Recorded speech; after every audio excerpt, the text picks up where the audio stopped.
Hello, my name is Geekbeard, and I'm going to be reading some of my musings that I've written down over a long period of time.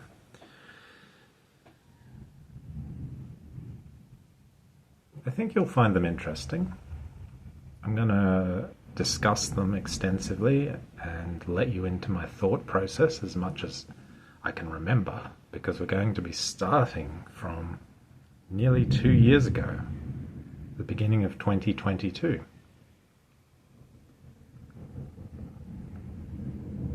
Let it hereby be acknowledged that this is a sacred document under protection of the Fermat Hexagon. Bind.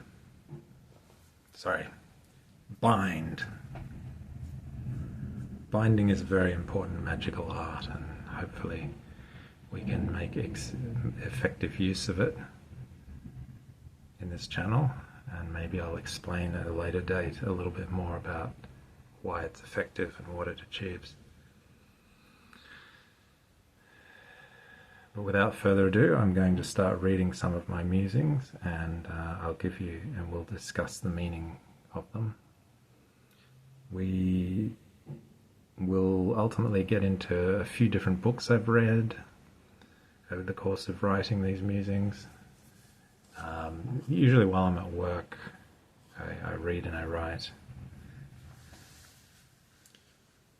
But more about that later.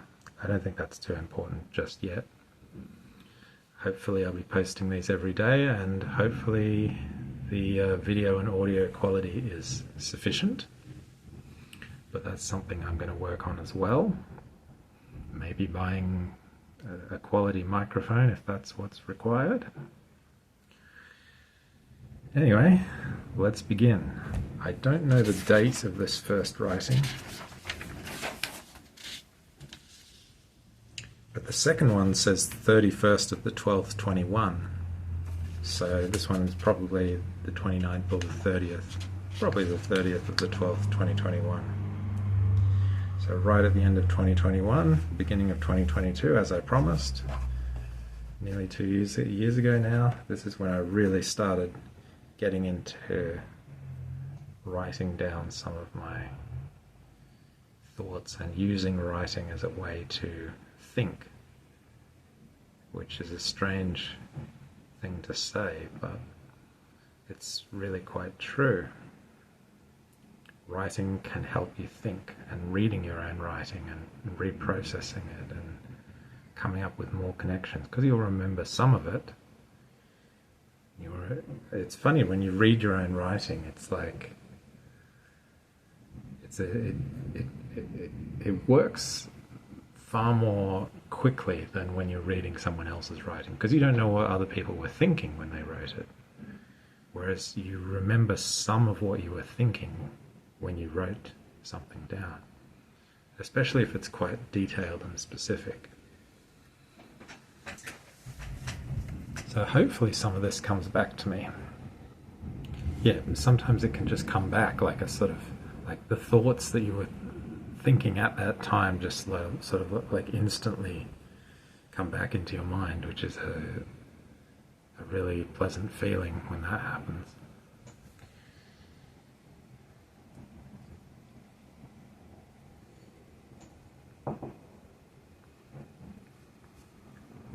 The 30th of the 12th, 2021. The real art lies in not finishing the.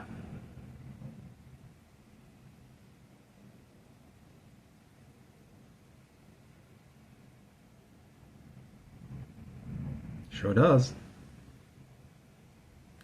The secret of reproductive energy. Getting a little bit Masonic here already. I'm going to be adding my commentary as I read. Hopefully you can easily tell what I'm reading and what was my commentary. I'll use a slightly different tone of voice, and I think it should be fairly clear. Our civilization is perched on the brink.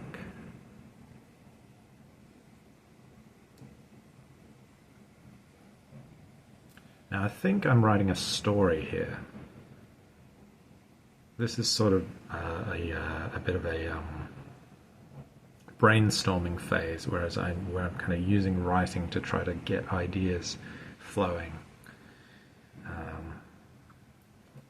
Trying to think of exactly what I want to write about. It's very rare that I would sit down with a very clear idea of what I would want to write about.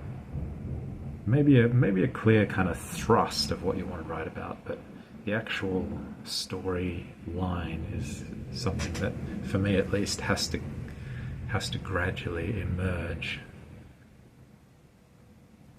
The greatest sacrifice that has ever been asked of me.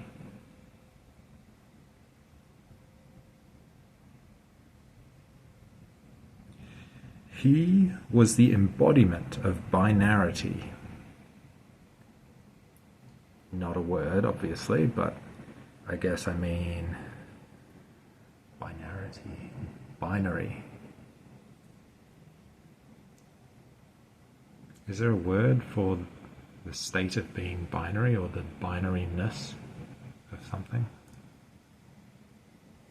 Dichotomousness?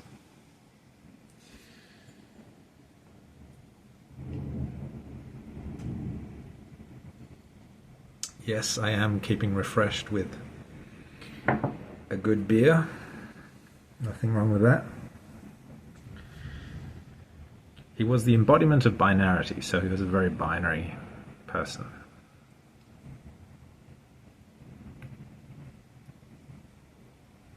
Don't know if you particularly want to pause and think on that much. Obviously,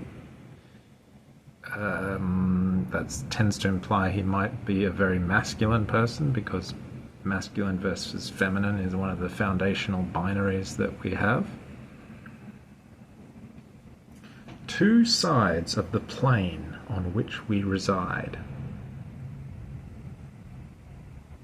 A bit of flat earth creeping in there, although I'm not a flat earther myself, but sometimes it can help to explore strange and, mind-expanding kind of concepts in order to get creative juices flowing. Her ever-moving light falling upon, splitting thereby, foundational reproduction.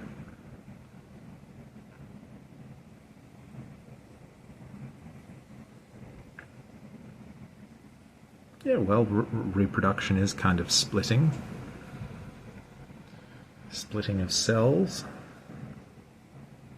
But the previous sentence we were talking about planes, and that means plane as in, P-L-A-N-E. I mean a flat surface.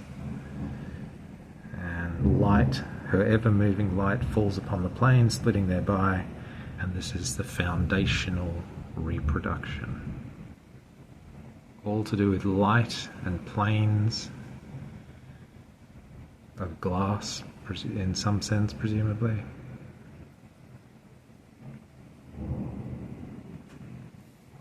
Now I crossed out this sentence, but I'm going to read it anyway. No one speaks with authority on those times, but sometimes not remembering is preferable.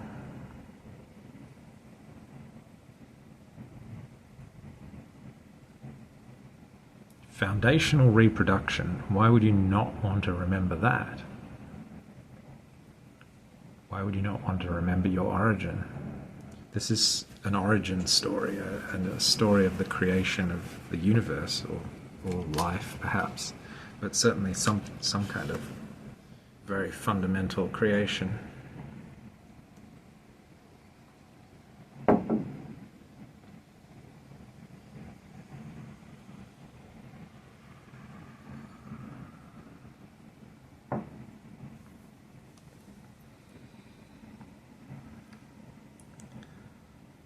Life was born cursed, it was later said, inheriting its father's inconsolable bicamerality.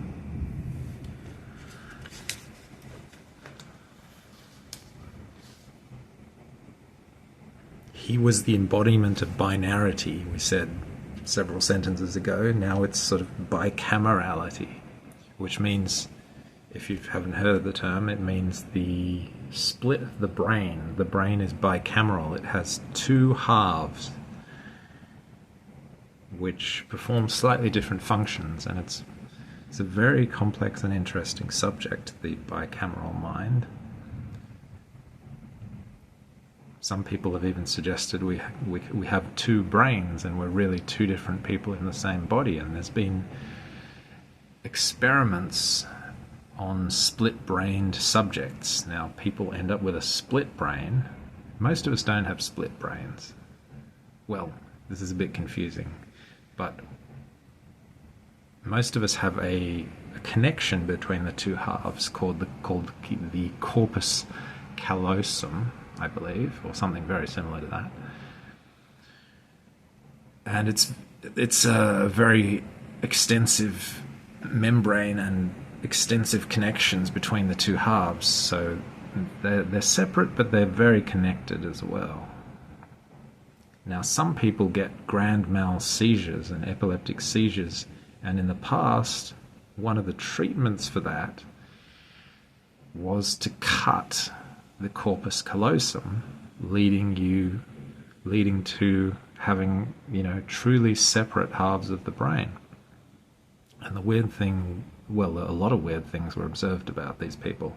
Firstly, it did seem to cure the seizures of some of them. I don't know if it's still done.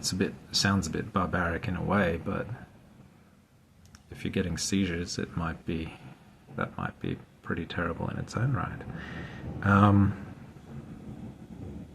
And we still do other seemingly barbaric mental psychological treatments like what do they call it exactly? Well, electric shock therapy which kind of wipes your brain, from what I've been told. And I have met some people that have done it.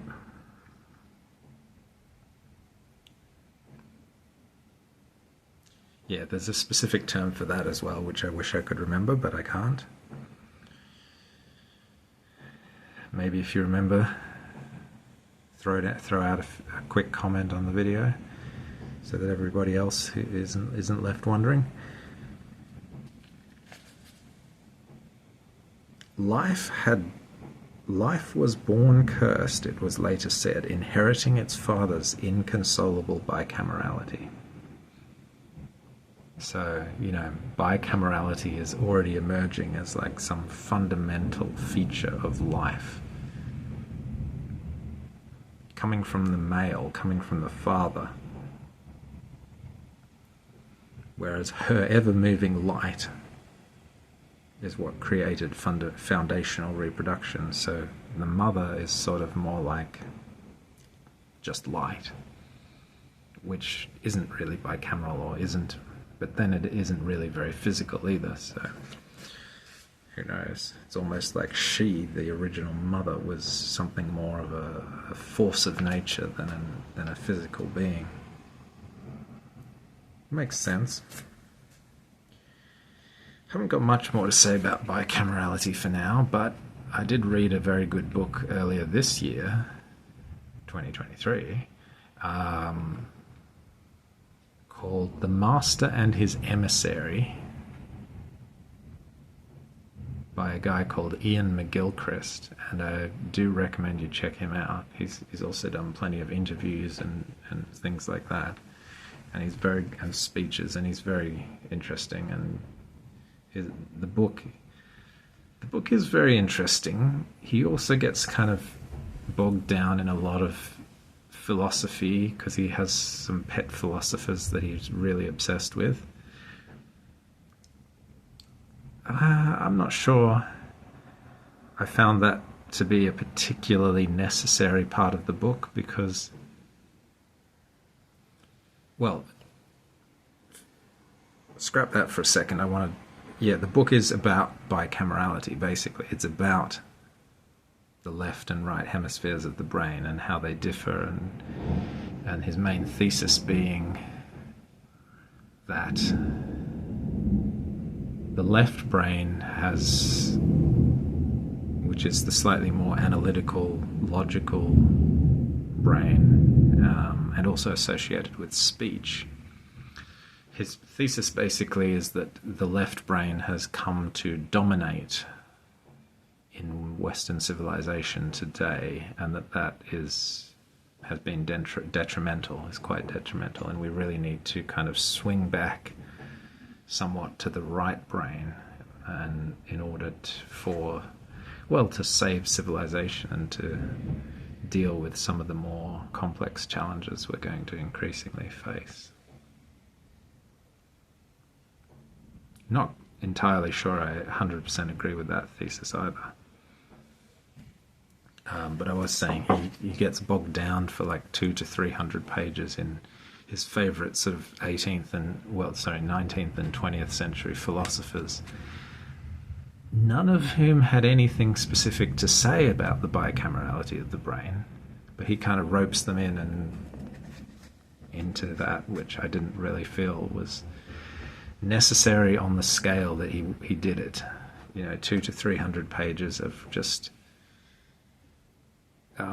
desperately trying to compare the work of 19th and 20th century philosophers to the science of bicamerality just felt artificial, and that was more of his pet kind of obsession, which he wanted to share with everyone.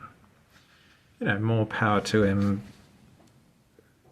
It's something that could have been done, but I think it should maybe have been restricted to 100 pages or less. Specifically because, like I said, none of these philosophers had anything precise to say about the left versus right bicamerality of the brain, and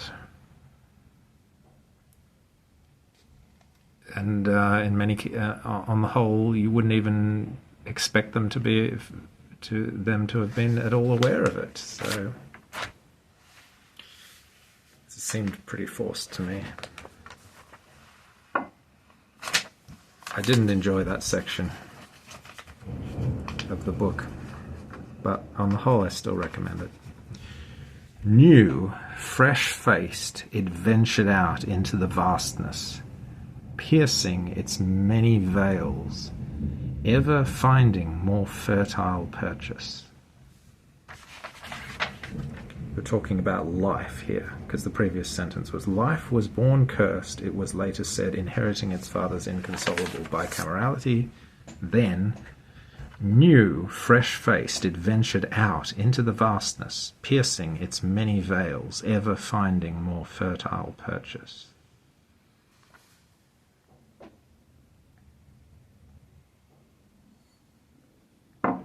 So this, like I said, was my effort at a sort of it's brainstorming.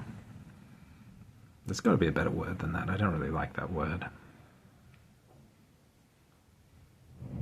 Anyway, it's just the creative process, using writing to help with your creative process.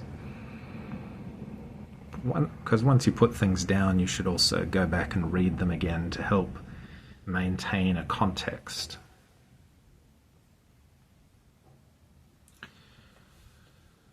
So we're talking about the origin of life, and we're saying life was new, fresh-faced, ventured out into the vastness, finding ever more fertile purchase.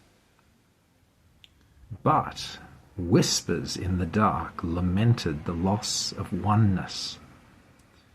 Having become envious of life's numericity, they conceived to prey upon it.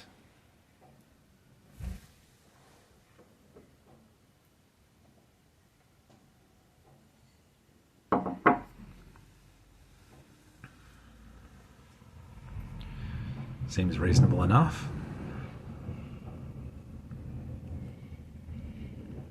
Whispers in the dark are strong enough to prey upon life.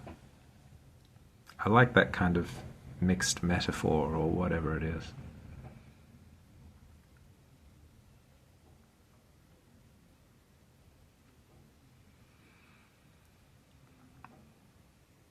Because, of course, we're anthropomorphizing whispers in the dark. Whispers of themselves cannot have a consciousness or do anything, right? But we're being a bit subtle here, and we're leaving open the question of what the hell do these whispers in the dark actually represent? Do they emanate from some kind of demonic powers? We don't have to say. We can just leave that open to imagination. So there's a kind of artfulness in just saying, but whispers in the dark lamented the loss of oneness. And you see, well, in that sentence you also see that there's a very meaningful philosophical foundation for whispers in the dark to want to do something about the emergence of life, because it's a loss of oneness. All life is a loss of oneness, you know. And in the origin story of the universe, in most of them, it begins with oneness, and then oneness somehow multiplies or becomes split and separated into multitudinousness, which is us. You know, because we obviously have billions of cells, and we probably more like trillions or quadrillions or quintillions or some number I can't pronounce, or can't count that high. No, the point is, and there are billions of us, and there are billions of planets around stars just in our Milky Way, and there are billions of galaxies, etc., etc.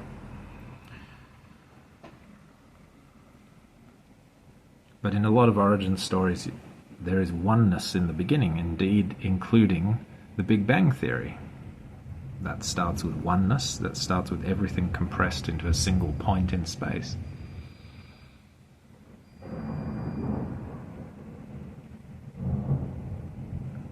So these whispers in the dark are actually very philosophically grounded, because you know they have a good reason for resenting life and wanting to prey upon it. They lament the loss of oneness. So these are really quite kind of high-minded and high-concept whispers in the dark. They're not just ravaging kind of demons that prey upon life because of their extreme hunger of some kind. I'll read the sentence again so we can continue, so it flows on to the next one. But whispers in the dark lamented the loss of oneness. Having become envious of life's numericity, they conceived to prey upon it. It mustered its warships and sent them inward, directly assaulting the fortress of light, center of the life strata. Okay, so that sentence doesn't flow on very well from the concepts we've developed so far. Why inward? What is the fortress of light? We saw in the beginning that the original mother was light. So maybe that's related, but anyway, I'll continue. I haven't got too much to say about that one, except it's referencing a structure of the universe here. There's an inward and an outward, and the center is the fortress of light.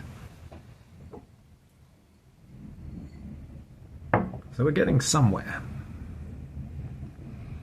We're making a little bit of progress.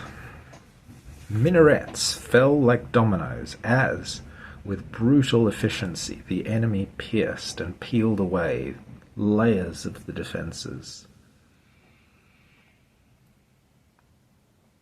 I'm just going to continue. The hearts of the defenders faltered. Had there been any true right to expand so far out into the vastness? Had our numericity grown too great? Perhaps the collapse was rightful and inevitable. Return to oneness. So we see here as we said initially, the whispers in the dark, or the evilish kind of forces that are being destructive, have a philosophical foundation for what they're doing, and indeed emotional foundation. and the hearts of the defenders faltered. So even the defenders, which is life, presumably, well, maybe not. It's the fortress of light, so who knows exactly who's... Well, it's from the subsequent sentences, had there been any true right to expand so far out into the vastness, and it's life, that is expanding out into the vastness, ever finding more fertile purchase. In other words, implied from that is reproducing massively, because having become envious of life's numericity is what results from reproduction. Had our numericity grown too great, perhaps the collapse was rightful and inevitable. So life/light forces we see actually, despite facing this destructive enemy that wants to destroy life/light, they're taking a moment to realize that the enemy, this predatory enemy, actually has a point, has a foundation. The hearts of the defenders faltered. I think if I was a defender, that would happen rather easily to me. You can always have doubt that you're really fighting on the right side, even if you're defending, I think.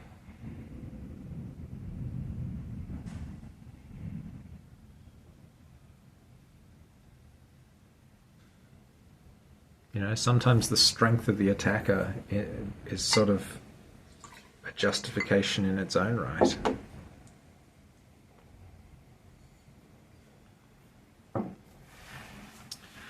But the further inward the enemy's advances brought him, the more his own heart faltered. Gazing upon the intricacy of the citadel, some wondered if it did not indeed bring a greater, glorious structuredness to the oneness. At the core of the citadel there was a single point of light. This gave the enemy even greater concibulation. In other words, I just made up a word there because I wasn't happy with doubt or pause or faltering. For surely here was oneness incarnate, paradoxically.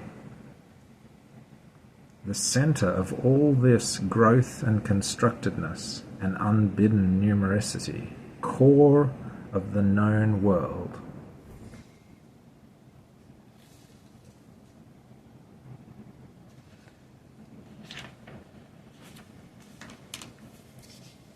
And there it ends.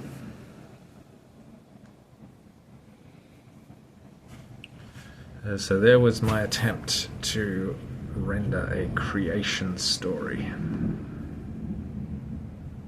which I think you'll agree is generally quite difficult.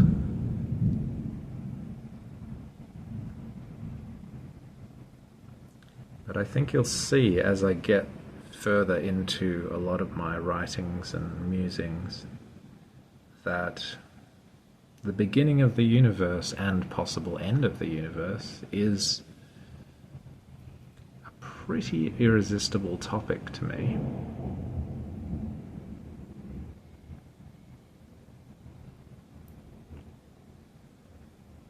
Okay, this video has run for quite a lot longer than you had expected for reviewing just 3 pages of text, but we've done some other stuff as well. Time to upload and see how we go. Thanks for watching. Please like, comment, subscribe, etc., etc., etc. See you in the next one.